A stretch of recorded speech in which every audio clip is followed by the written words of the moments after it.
আসসালামু আলাইকুম।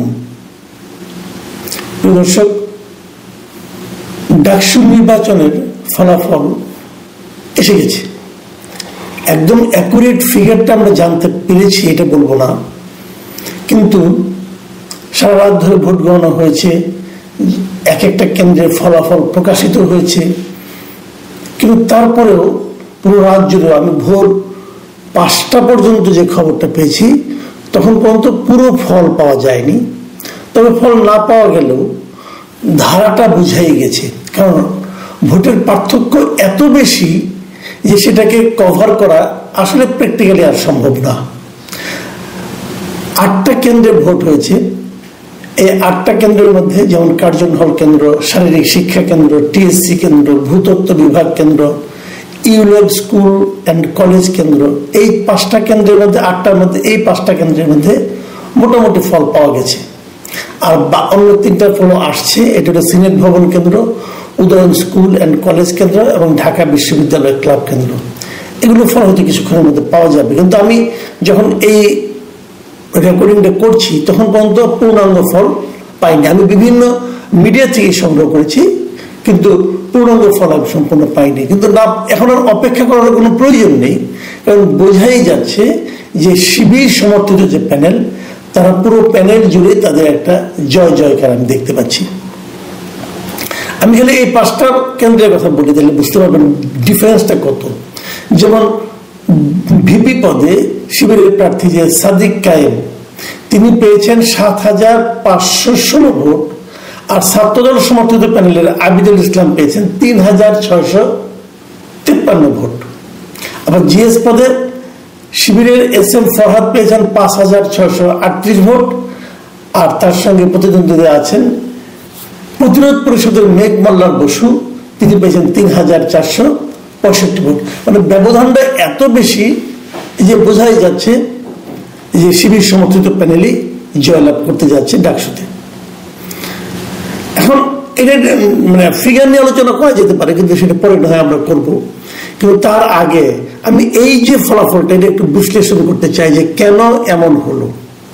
এমন হওয়াটা কি অবধারিত ছিল নাকি ছিল না? আমার বিবেচনায় এটাই ফল। এর মধ্যে কিছু কিছু সন্দেহ আছে, কিছু কিছু অভিযোগ আছে। কেউ কেউ বলছেন ইলেকশন ইঞ্জিনিয়ারিং হয়েছে, অনেকে অনেক কথা বলছেন।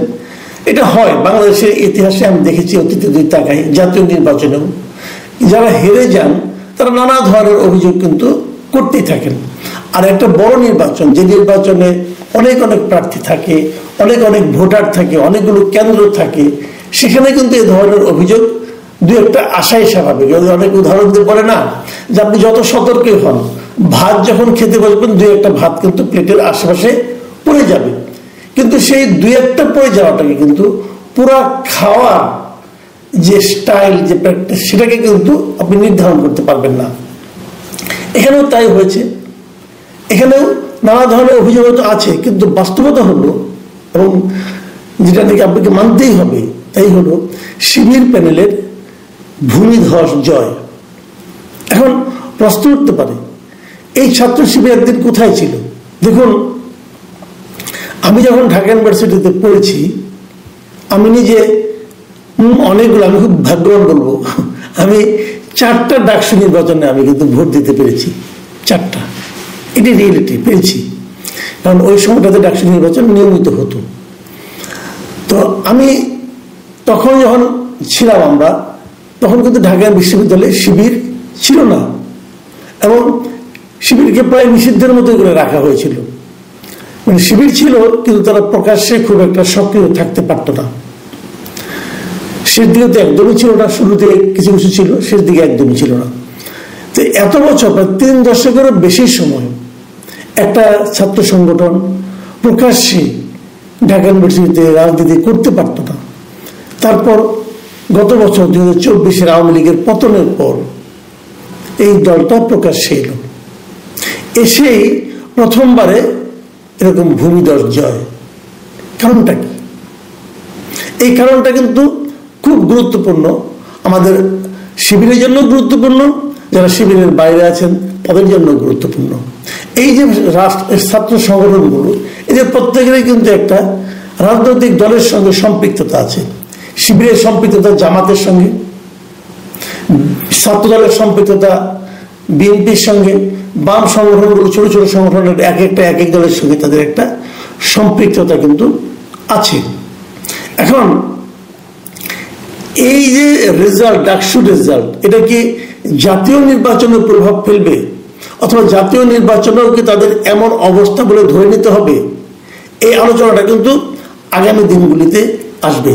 তবে প্রথমে ওই কথাটা বলে নেই যে পুরো 3 দশকের বেশি সময় ক্যাম্পাসে নিষিদ্ধ থাকার পরেও একটা ছাত্র সংগঠনের এমন সমর্থনটা কবে হলো, কিভাবে হলো, এটা কিন্তু আমি মনে করি সবার জন্য গুরুত্বপূর্ণ।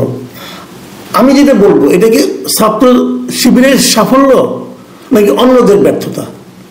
এই জায়গাটা কিন্তু খুব ঠান্ডা মাথায় বুঝতে হবে। অন্য সবাই হইচই করেছে, নিজেদের অবস্থান জানান দিয়েছে, নিজেদের মধ্যে এক ধরনের বাহাদুরি ছিল। শিবির কিন্তু সেই ক্ষেত্রে তুলনামূলকভাবে বিনয়ী ছিল, এবং বিনয়ী থেকে তারা ছাত্রদেরকে নিজেদের দিকে আকর্ষণ করতে পেরেছে, অথবা তারা স্টুডেন্টদের মন জয় করতে পেরেছে। আবার ধরুন অনেকে বলে যে শিবিরের মধ্যে এক ধরনের মানে আপনার মেয়েদের ব্যাপারে এক ধরনের লিমিটেশন আছে, মেয়েদের পর্দার ব্যাপারে, অমুক ব্যাপারে, সমস্ত ব্যাপারে কিন্তু বলা হয়ে থাকে।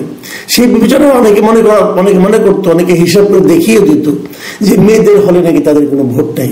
কিন্তু আমি এটাও দেখলাম যে মেয়েদের রোকিয়া হলেও তারা কিন্তু বিশাল ব্যবধানে বিজয়ী হয়েছে। এই যে বিজয়গুলো শিবিরের কোন কর্মকাণ্ডের কারণে এই স্টুডেন্টরা, ঢাকা ইউনিভার্সিটির স্টুডেন্টরা তাদের প্রতি আকর্ষিত হলো, এটা নিয়ে কিন্তু আগামীতে বিশ্লেষণ অনেকে হয়তো করবেন। কিন্তু আমি যেটা মনে করি পার্সোনালি, সেই বিষয়টা হলো স্টুডেন্টরা, ইয়াং জেনারেশন, তারা অধ্যত্ত পছন্দ করেন না। আমি যেটা বুঝি, আপনি ভাব নেবেন, আপনি ধমক দেবেন, তারা সেটা পছন্দ করবে না। এটা হলো মূল বিষয়। আপনি বিনয়ী থাকবেন, আপনি কেবল নির্বাচনের আগের 3-4 দিন বিনয়ী হয়ে গেলেন, সবার সঙ্গে হাত ধরে হাত আর ছাড়লেন না হ্যান্ডশেক করতে করতে, এটা না।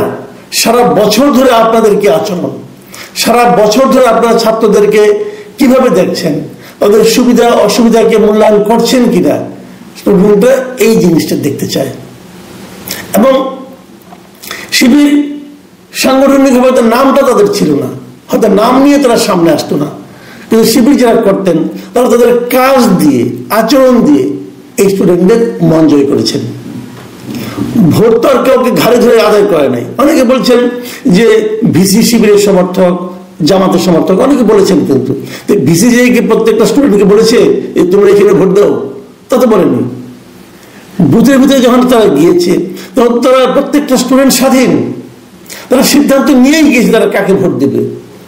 অনেকে বলছেন একটা ছাত্রলীগের প্রভাব আছে, এটাও হতে পারে। আমাকে একজন বললো ছাত্রলীগ থেকে নাকি কিছু আপনার স্ট্যাটাস দেওয়া হয়েছে, ফেসবুকে দেওয়া হয়েছে, সোশ্যাল মিডিয়ায় দেওয়া হয়েছে যে অমুক প্রার্থীকে ভোট দাও, এটা দেওয়ার পরের থেকে নাকি স্টুডেন্টরা ওই প্রার্থীকে বাদ দিয়ে আবার শিবিরকে ভোট দিচ্ছে। এটাও হতে পারে, এটা যে একদম হবে না আমি তা মনে করি না, কারণ ছাত্রলীগের উপর স্টুডেন্টদের এক ধরনের ক্ষোভ ছিল, এটা সত্য।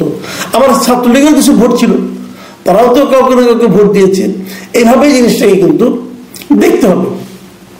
কিন্তু বেসিক যে কথাটা, সেটা হলো আপনাকে স্টুডেন্টদের পালসটা বুঝতে হবে। যদি স্টুডেন্টদের পালসটা আপনি স্পর্শ করতে না পারেন, তাহলে আপনি ভোট পাবেন না।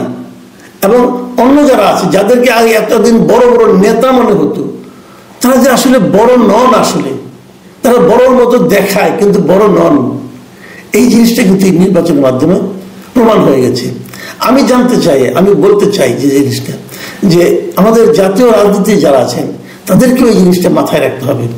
আপনারা নিজেদেরকে অনেক বড় মনে করছেন, হয়তো ভাবছেন আমার বিজয় সুনিশ্চিত, কিন্তু সেই বিজয়টা আসলে সুনিশ্চিত কিনা, আপনারা মানুষের হৃদয়ে আছেন কিনা, আপনাদের নিয়ে সাধারণ মানুষের মনে কোনো প্রশ্ন আছে কিনা, এটিকে একবার খোঁজ করার চেষ্টা করেছেন?